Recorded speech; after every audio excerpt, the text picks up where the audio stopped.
Welcome to the Executive Room podcast. Today we have Bill Pollock with us, founder of Optimation.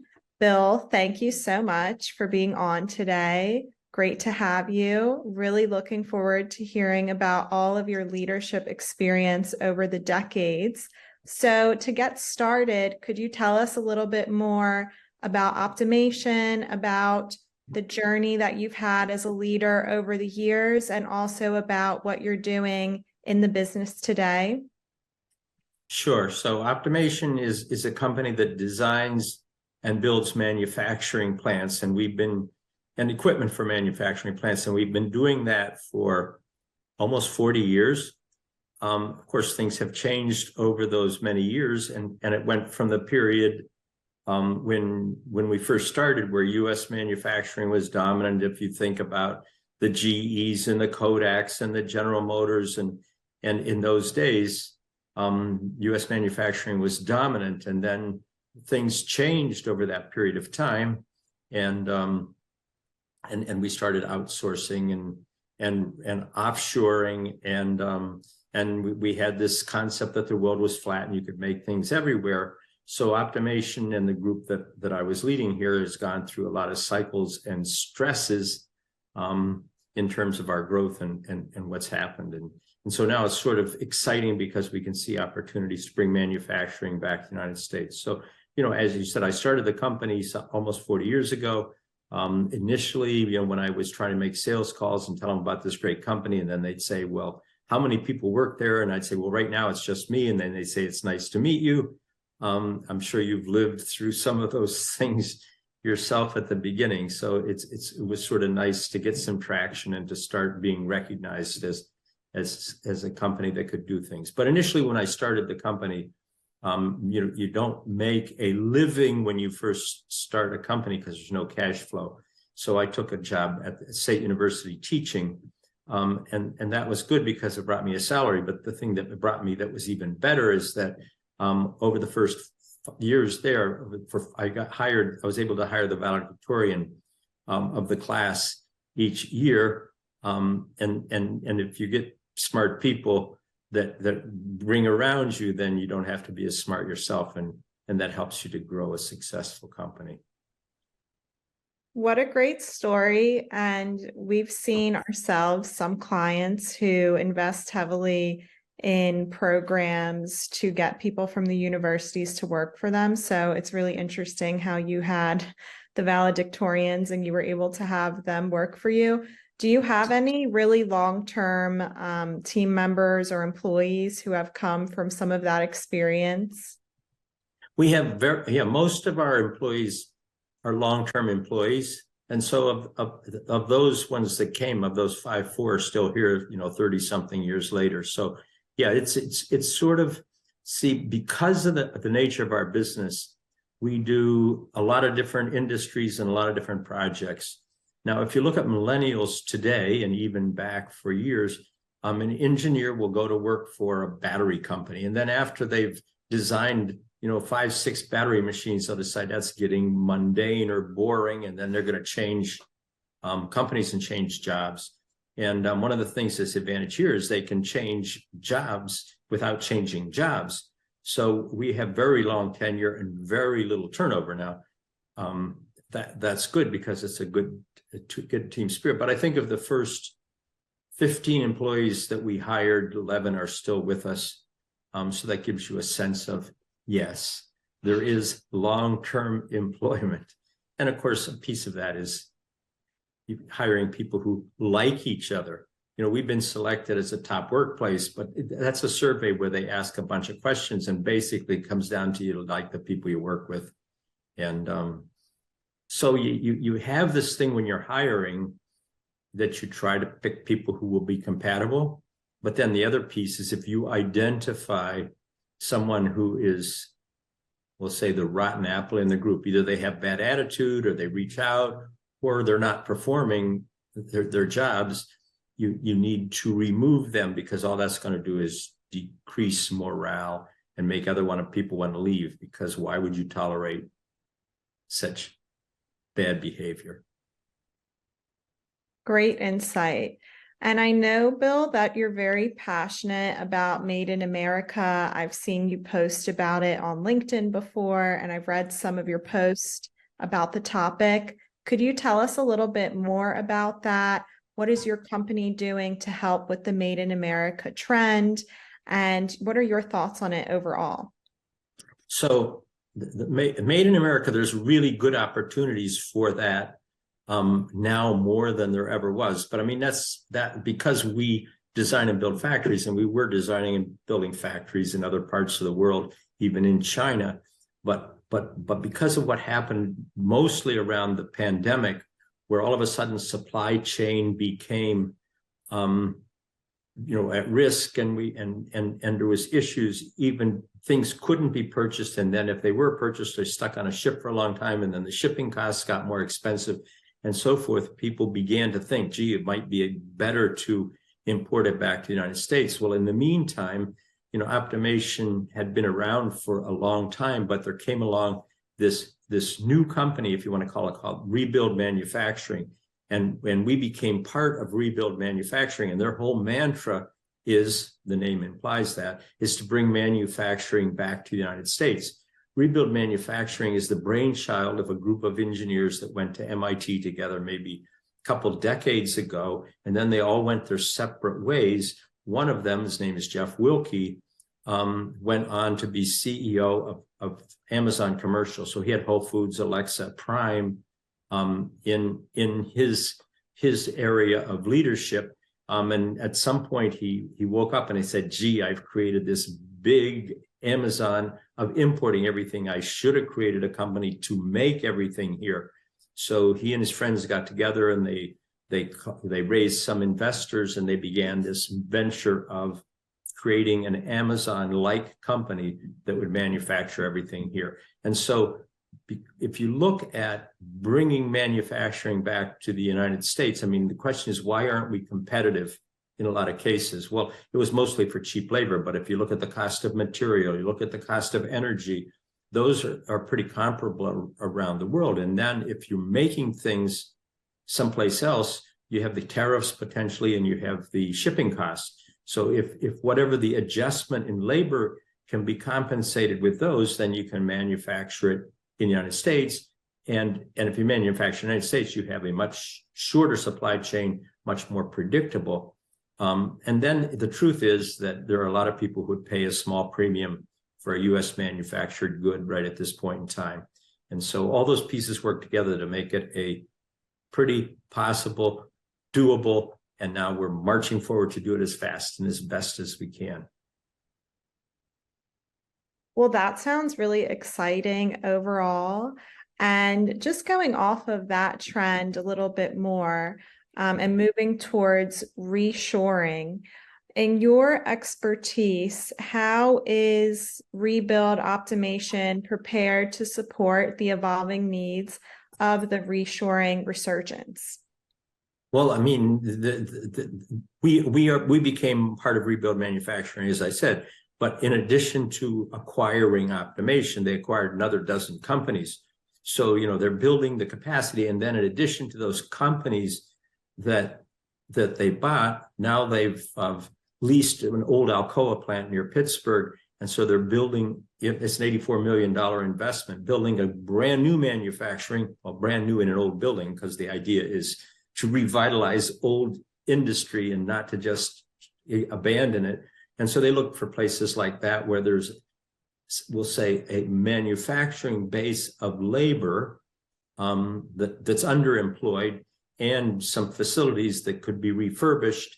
And putting all that together, there's a flexible manufacturing site that we're helping to build out there as part of the manufacturing piece. So you put all, and the companies that they bought are synergistic in it. One does materials and composite, another one does electronics and embedded systems, another one's for wiring harnesses and so forth, and us in the fabrication space that we are. If you put those companies together, then we can collectively build a lot of different sophisticated kinds of factories in a lot of different industries, and do our best. Obviously, we're very small and there's tons of room for growth. Do our best to bring back manufacturing, but See, so the way they put the model out there is, if you were going to go to China, it might be in China that you would have the Chinese help you build a factory. It might be that you would just subcontract to a Chinese company to be your OEM and manufacture the products for you.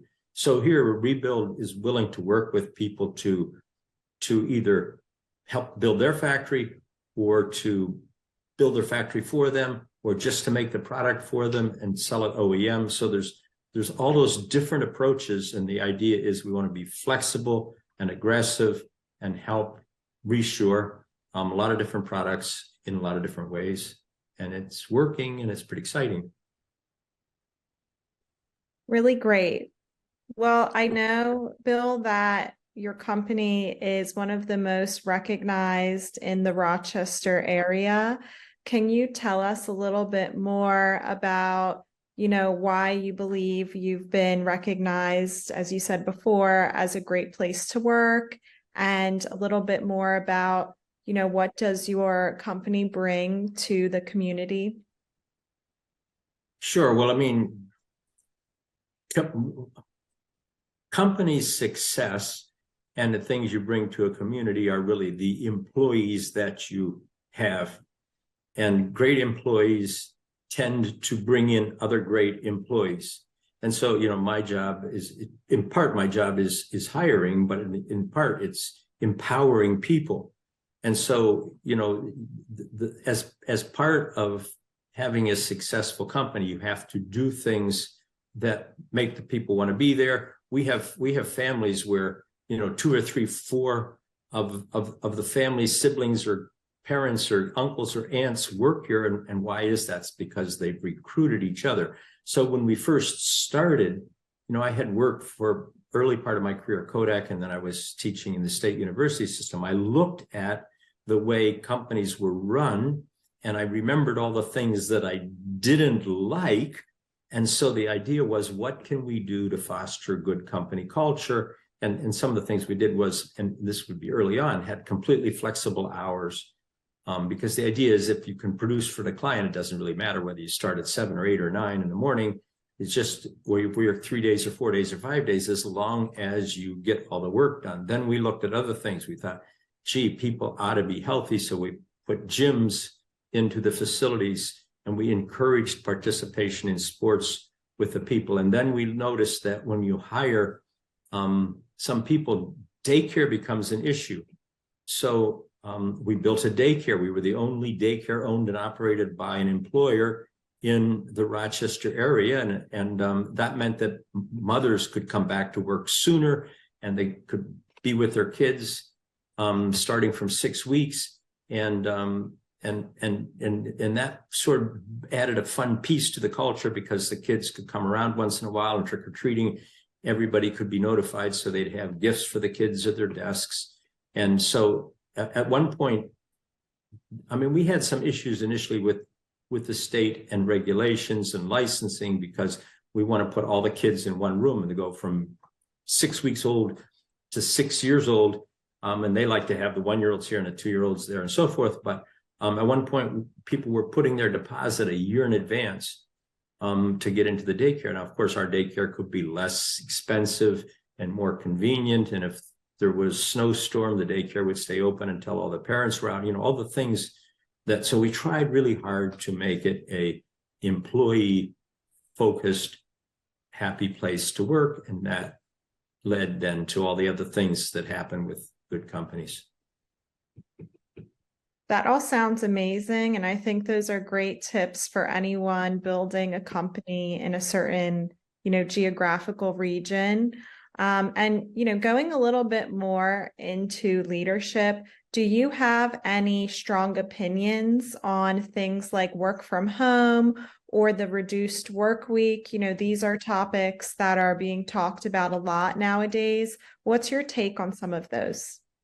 I mean, you like to be the best employer possible. And I will tell you that 40-something years ago, when I worked at Kodak, I convinced them to let me work 3-day work weeks. And 40 years ago, that was not in vogue. So I understand from the employee side how important it is. So we're really, really flexible in terms of if people want to work reduced hours, we figure out a way to make that happen. And there are people who relocate out of state that we want to keep as employees, so we allow them to work remotely if we possibly can create a job description for that. So I do have that empathy and understanding. On the flip side of that, half of our employees are tradesmen. They're welders, electricians, pipe fitters, sheet metal workers. It's really hard to do those things remotely, or you have to be at the physical presence of the site to do it. So, there's some constraints.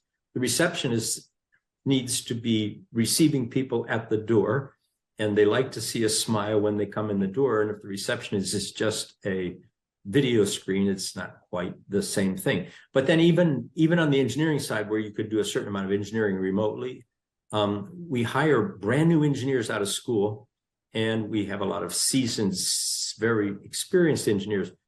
If everybody worked remotely, then those bright young engineers would have no mentors to lean over their shoulder and answer questions and to do things. And even if you're designing a sophisticated piece of manufacturing equipment, you can only do so much with Zoom or Teams.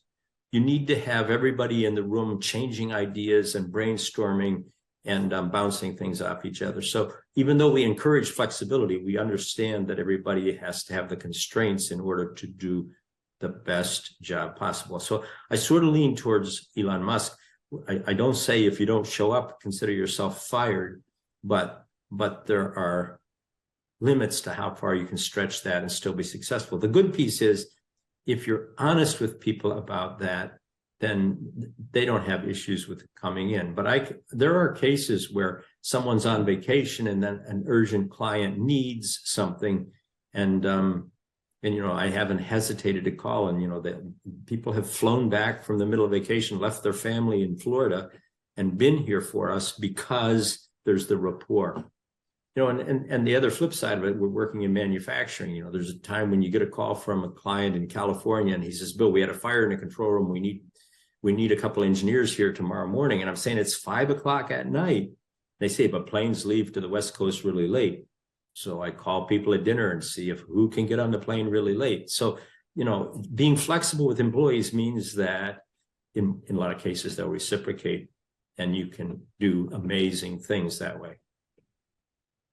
Very well said. And I think you just highlighted so many of the intricacies that show that nowadays, a blanket policy usually doesn't work when you're talking about flexibility and accommodating, but also understanding what your clients need and, being able to foster an environment where your employees can build a connection.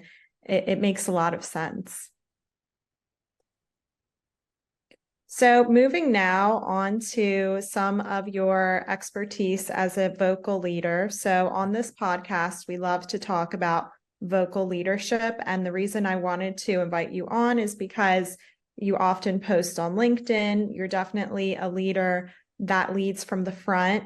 What would be some of the key benefits that this has brought to your organization over the years? Well, you connect with people. You mentioned LinkedIn. LinkedIn is a great place to connect with people, and there's a lot of people want to connect with you too. And of course, I have a little disclaimer on my LinkedIn page and my Facebook page, for that matter, too, that says the opinions I put here are my own personal ones, that they don't necessarily reflect the policy of the company.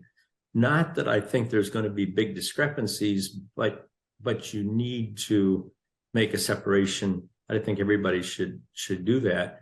We've seen plenty of companies that have, and it doesn't matter if you start up with a mom and pop, corner store. If you get too polarized into politics, it doesn't help anybody. So, I have beliefs, and I suppose I vote one way or the other, but in the business world, it's important to try to be vocal and in front of people, in our case, to represent technical positions. And people are going to have different technical positions. You can say, I'm really very much into green energy, into saving the world. That started in the 70s, because I'm a child of the 70s, when we had the first Earth Day and we had the whole Earth catalog and the Green Revolution. Of course, that's sort of petered out, and now a lot of young people think it just started, recently, but it's been going on for a really, really long time. But if you look at something, we'll say like windmills. Okay, windmills are great because they're ecologically whatever to give us green energy, but at the same time, there's a lot of people don't like them in their backyard, and they claim they make too much noise, and they claim they kill the birds, and there's other people say they're killing the whales. So now you have, even within that group of people who want to be ecologically sound, people who sort of fit in that same genre who have disagreements with each other, and there's, you want to look at it technically, what's the best path forward, but you don't want to get in fights with people who don't agree exactly, because probably no two people agree exactly about anything. So I try to take my best technical understanding, express it, march forward. You've seen a lot of my posts. They are all about reshoring, which means that I'm not really strongly in favor of manufacturing in China. On the other hand, I have 2 engineers right now who are in China building a factory. So, you got to sort of do what's right at the moment for the contracts that you have at the moment. Very well said. Have you ever been in a situation online where your post did spark some controversy? And if so, how did you deal with that? Mostly the best thing to do if you spark some controversy is to bow out. There's no point in getting to an argument in real, and there's really no point in getting to an argument on the internet either. And we watch plenty of those go down where people are dissing each other. There's plenty of things to do to be positive. So if you make a response at all, it should be as positive as you can. I understand your point of view, and thanks for expressing it, or something like that, not to expand the controversy. And I think that's been helpful. Very well said. And as you are a very hands-on leader, what advice would you give to other CEOs or founders that are really finding their own leadership style right now? Would you recommend for everyone to adopt a hands-on approach? How has that really benefited you over the years? Do you have any opinions on, how people can find their own best leadership style? Well, everybody has their own personality. So you can't, and the truth is I have my personality, and my style is to get to know the employees, to try to show appreciation, to always have an open door policy, to be honest in my answers, and to do what I say and say what I do. But even in the hiring, we among all the rebuild companies are viewed as best in class in hiring. Well, part of my hiring thing is that I personally start. It's not like somebody's going to be screened by an outside thing and then they're going to go through some series of interviews and they may or may not meet me. I personally recruit using LinkedIn Recruiter. I find people, I invite them in. The first interview they have is with me, and the idea is to build a rapport. And then if we offer them a job, they know who I am, and the door is always open, and I recognize them, and I know their name. And all those things help people to feel wanted and that they belong and they're part of the team. Obviously, they're going to go through other technical interviews and be vetted for the expertise that they have. But all the while, what we're trying to do is to build a team. And then the rest of our interviewing process is we try to make the decision and get the offer out that day. People don't want to wait a week or 2 weeks and whatever. And in fact, I was asked to do a seminar on best hiring practices. And so I've sent a survey out to the last 50 people that I had hired and asked them a bunch of questions. And one of the questions was, how many other offers did you have when you accepted our job? Well, there were 3 or 4 people who had 3 other offers. It's a pretty competitive hiring place, but part of the reason they took ours is because, you know, of the nature of the whole interview and then the quick response time. And then at the other end of the spectrum, there were 3 or 4 or 5 people who said they weren't looking for a job. Well, those are the people that I stalked and found on LinkedIn and sort of reached out to. And they were content in their job, but when they saw our culture and who we were. So the hands-on piece, I mean, that's a broad term, but the idea is to be honest, to communicate, to not mislead people, and all the while appreciate them, empower them, and let them know that they're in charge of what they're doing and that you appreciate it. Great. And to wrap up, Bill, you have a very interesting life in general. Just getting to know some of your hobbies and reading about you online. You know, we read that you are a runner, you've run marathons in the past, you built your own underground house. Can you tell us a little bit more about your hobbies or some of these fun facts about you? Sure. Well, we go to the underground house.